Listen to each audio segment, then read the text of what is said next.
नमस्कार, मैं हूं पूजा। बिहार न्यूज में आपका स्वागत है। आज 8 जुलाई दिन मंगलवार। खबरों की ओर बढ़ने से पहले एक नजर आज की सुर्खियों पर। मुख्य सचिव ने दलित टोलों के लिए दिए त्वरित निष्पादन निर्देश। अब तक 2.73 लाख आवेदनों का हुआ है निष्पादन। 15 जुलाई तक सभी मामलों का निपटारा करने का है लक्ष्य। सिमुलतला विद्यालय में 11वीं का नामांकन शुरू। 17 जुलाई है आवेदन करने की अंतिम तारीख। प्रवेश परीक्षा के आधार पर होगा नामांकन। पीएचईडी ने श्रावणी मेले के लिए बनाई जल आपूर्ति योजना। 3 शिफ्ट में तैनात रहेंगे सफाई कर्मी। वाटर एटीएम की भी होगी व्यवस्था। असामाजिक तत्वों की पहचान के लिए अब 2 मामले ही काफी। बिहार पुलिस ने जारी की नई गाइडलाइन। पुराने मामलों के आधार पर नहीं होगी कोई कार्रवाई। शिक्षक और छात्र की समस्या का होगा त्वरित समाधान। 6 श्रेणियों में वर्गीकृत विस्तृत शिकायत सूची हुई जारी। शिकायत करने के लिए जारी किए 2 toll free number. Shopping mall में टॉप फ्लोर पर ही क्यों होते हैं थिएटर? सोची समझी बिजनेस स्ट्रैटेजी है इसका रहस्य। टॉप फ्लोर तक जाने में शॉपिंग की बढ़ती है संभावना। इंग्लैंड में वैभव की एक और शानदार पारी। पूरे सीरीज में 30 चौके और 29 छक्के रहे शामिल। कुल 355 रनों का रहा वैभव का स्कोर। चलिए अब बढ़ते हैं अब तक की 25 बड़ी खबरों की ओर विस्तार से। डीएसएसएसबी में 2119 पदों पर भर्ती के लिए आज से करें आवेदन। सरकारी नौकरी की तलाश कर रहे युवाओं के लिए खुशखबरी है। दिल्ली अधीनस्थ सेवा चयन बोर्ड यानी कि डीएसएसएसबी ने PGT, jail warder, assistant technician समेत 2119 पदों पर भर्ती का नोटिफिकेशन जारी किया है। ऑनलाइन आवेदन प्रक्रिया 8 जुलाई यानी कि आज से शुरू होगी और अंतिम तिथि 7 अगस्त 2025 है। इच्छुक उम्मीदवार dssb.delhi.gov.in या फिर dssbonline.nic.in पर जाकर आवेदन कर सकते हैं। आवेदन केवल ऑनलाइन माध्यम से ही स्वीकार होंगे। सामान्य वर्ग के लिए आवेदन शुल्क 100 रुपए है, जबकि आरक्षित वर्ग, महिला व एक्स सर्विसमैन के लिए यह निःशुल्क है। प्रमुख पदों में 1676 वार्डर, 64 पीजीटी अंग्रेजी, 120 असिस्टेंट, 70 टेक्नीशियन, 30 लैब टेक्नीशियन व 37 मलेरिया इंस्पेक्टर शामिल है। आवेदन करते समय रजिस्ट्रेशन, जरूरी दस्तावेज अपलोड और शुल्क भुगतान जरूरी है। शिक्षक और छात्र की समस्या का होगा त्वरित समाधान। टोल फ्री नंबर जारी। शिक्षा विभाग ने शिक्षकों, छात्रों और अन्य संबंधित पक्षों की समस्याओं के शीघ्र समाधान हेतु 6 श्रेणियों में वर्गीकृत विस्तृत शिकायत सूची जारी की है। अब शिकायतकर्ता अपनी समस्या की श्रेणी पहचान कर उचित माध्यम से समाधान प्राप्त कर सकेंगे। इसके लिए 2 टोल फ्री नंबर 14417 व 1800345417 भी जारी किए गए हैं। श्रेणियों में विद्यालय संबंधित शिकायतें जैसे कि भवन, शौचालय, एमडीएम, शिक्षक संबंधित मुद्दे, वेतन, सेवा पुस्तिका, स्थानांतरण, छात्र योजनाएं जैसे कि साइकिल, पोशाक, छात्रवृत्ति, वेंडर से जुड़ी समस्याएं, विश्वविद्यालय से जुड़ी शिकायतें और भ्रष्टाचार, अवैध वसूली शामिल है। शिक्षक अपनी शिकायतें ई शिक्षा कोष के ग्रीवांस मॉड्यूल पर ही दर्ज करें। ईमेल या व्हाट्सएप पर मौजूद नहीं है। मुख्य सचिव ने दलित टोलों के लिए दिए त्वरित निष्पादन निर्देश। राज्य के 60,000 दलित टोलों में चल रहे डॉक्टर भीमराव अंबेडकर समग्र सेवा अभियान के तहत 85.45 लाख से अधिक आवेदन जमा हुए हैं। इनमें सबसे अधिक रुचि स्वास्थ्य योजनाओं, आयुष्मान कार्ड, स्वास्थ्य कार्ड शिविर में देखी गई है, जिनके 3.19 लाख आवेदन आए हैं। अब तक 2.73 लाख आवेदनों का निष्पादन हो चुका है। मुख्य सचिव अमृतलाल मीना ने समीक्षा बैठक में निर्देश दिया कि विशेष शिविरों से प्राप्त सभी आवेदनों का जल्द निपटारा किया जाए। मनरेगा जॉब कार्ड के लिए भी 4.54 लाख से ज्यादा आवेदन मिले हैं, जिनमें से 3.69 लाख 950 का निपटारा हो चुका है। सभी लंबित आवेदनों का समाधान 15 जुलाई तक करने का लक्ष्य रखा गया है। पीएचईडी ने श्रावणी मेले के लिए बनाई जल आपूर्ति योजना। श्रावणी मेला को लेकर लोक स्वास्थ्य अभियंत्रण विभाग यानी कि पीएचईडी ने श्रद्धालुओं के लिए स्वच्छ पेयजल, स्नानागार और शौचालय की व्यवस्था सुनिश्चित की है। विभागीय सचिव पंकज कुमार पाल ने निर्देश दिए कि किसी भी स्थिति में स्वच्छता और जलापूर्ति में कोताही न बरती जाए। कांवरिया पथ पर जल छिड़काव, water tanker, sprinkler, Sintex tank, water ATM की व्यवस्था की जाएगी। सफाई कर्मी 3 शिफ्ट में तैनात रहेंगे और उनके नाम व मोबाइल नंबर प्रमुख स्थलों पर प्रदर्शित होंगे। तैयारियों की निगरानी के लिए विशेष सचिव और अभियंता प्रमुख के नेतृत्व में टीम स्थलीय निरीक्षण करेंगी। समीक्षा बैठक में विभिन्न जिलों के अधिकारी व विभागीय वरिष्ठ पदाधिकारी मौजूद रहे।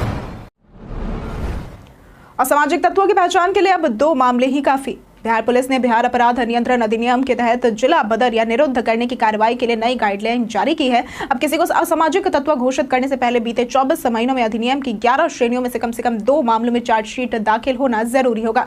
पुलिस को ठोस प्रमाण और हालिया आपराधिक रिकॉर्ड पेश करना होगा। पुराने या अप्रासंगिक मामलों के आधार पर कार्रवाई नहीं हो सकेगी। अपराध अनुसंधान इकाई के अनुसार 60% मामलों में न्यायालय ने आदेश रद्द किए क्योंकि कानूनी प्रक्रिया का पालन नहीं हुआ था। ये गाइडलाइन उन लोगों को राहत देगी जो अपराध का रास्ता छोड़कर सामान्य जीवन जीना चाहते हैं।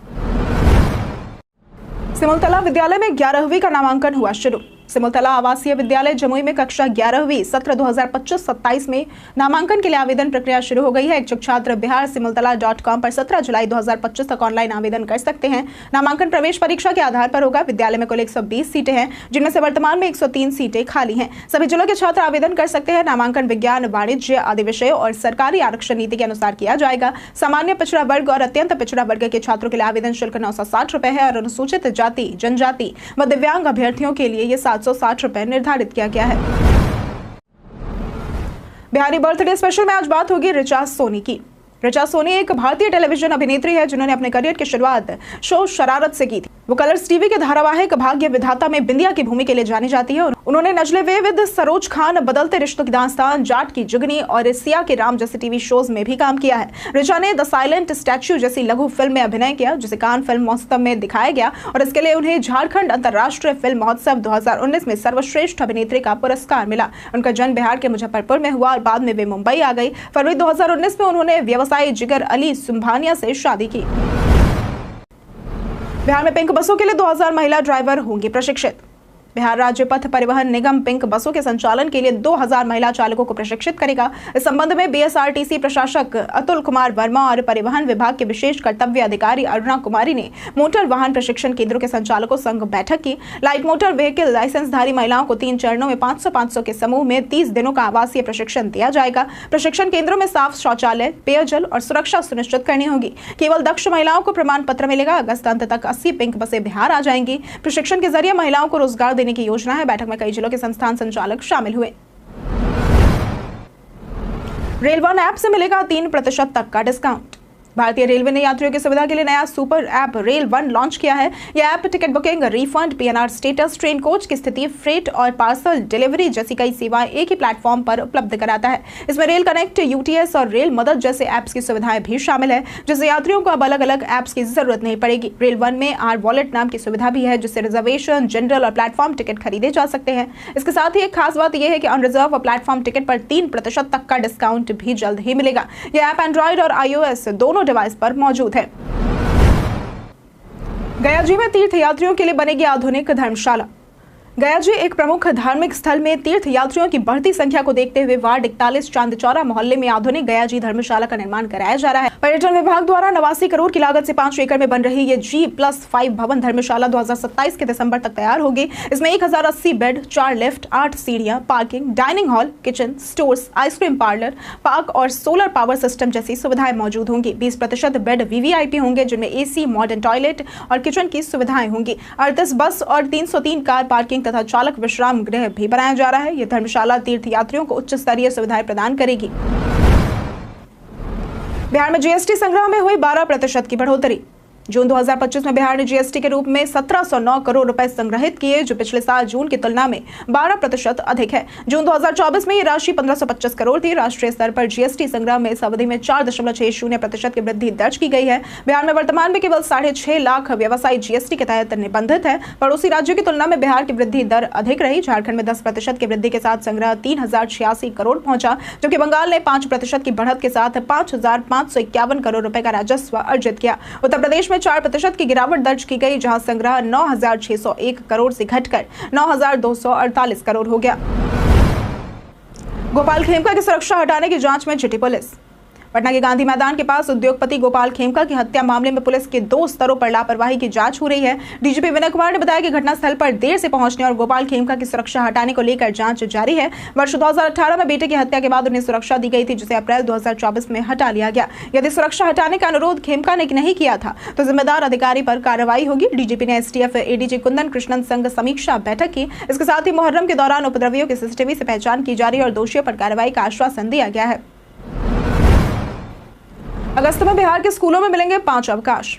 अगस्त 2025 में बिहार के स्कूलों में छात्रों और शिक्षकों को त्योहारों और राष्ट्रीय पर्वों के कारण 5 दिन की छुट्टियां मिलेंगी। शिक्षा विभाग द्वारा जारी कैलेंडर के अनुसार स्कूल 4 अगस्त अंतिम श्रावणी सोमवार, 9 अगस्त रक्षाबंधन, 15 अगस्त स्वतंत्रता दिवस व चिहुल्लम, 16 अगस्त श्री कृष्ण जन्माष्टमी और 26 अगस्त हरितालिका तीज को बंद रहेंगे। इन छुट्टियों का लाभ सभी सरकारी सहायता प्राप्त और अधिकांश निजी स्कूलों को मिलेगा। खासकर 15 से 16 अगस्त को लगातार 2 दिन की छुट्टी रहेगी। शिक्षा विभाग ने निर्देश दिया है कि स्वतंत्रता दिवस जैसे पर्वों पर कार्यक्रम के बाद यह अवकाश दिया जाए। 2025 में कुल 72 छुट्टियां तय की गई हैं, जिसमें ग्रीष्म और शीतकालीन अवकाश भी शामिल है।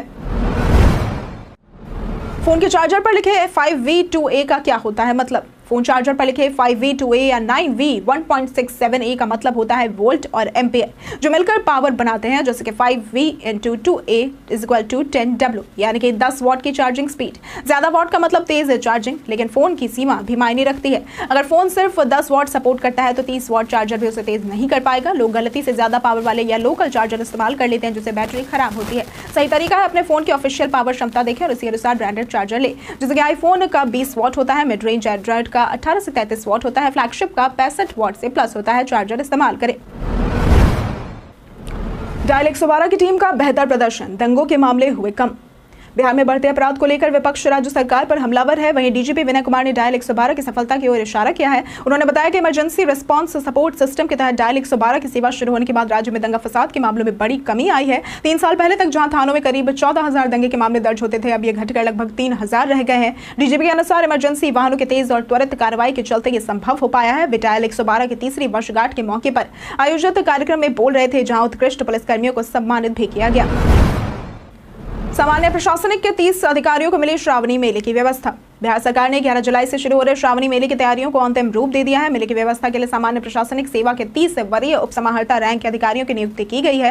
इन्हें 2 हिस्सों में बांटते हुए 15 अधिकारी सुल्तानगंज, भागलपुर और 15 देवघर में तैनात किए गए हैं। इन अधिकारियों को श्रद्धालुओं को सुविधाएं उपलब्ध कराने, विधि व्यवस्था बनाए रखने और नियंत्रण कक्ष की जिम्मेदारी सौंपी गई है। ड्यूटी 2 चरणों में होगी। पहले चरण में 22 अधिकारी 11 से 25 से 26 जुलाई तक तैनात रहेंगे, जबकि शेष 8 अधिकारी 26 जुलाई से मेला समाप्ति तक ड्यूटी पर रहेंगे।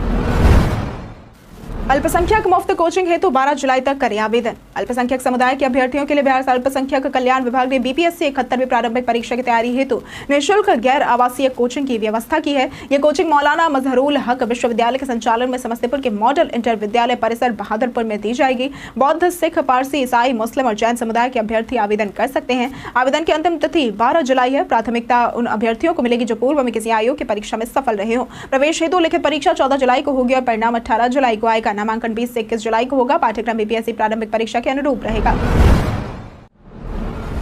जाने आज कैसा रहेगा बिहार के मौसम का मिजाज।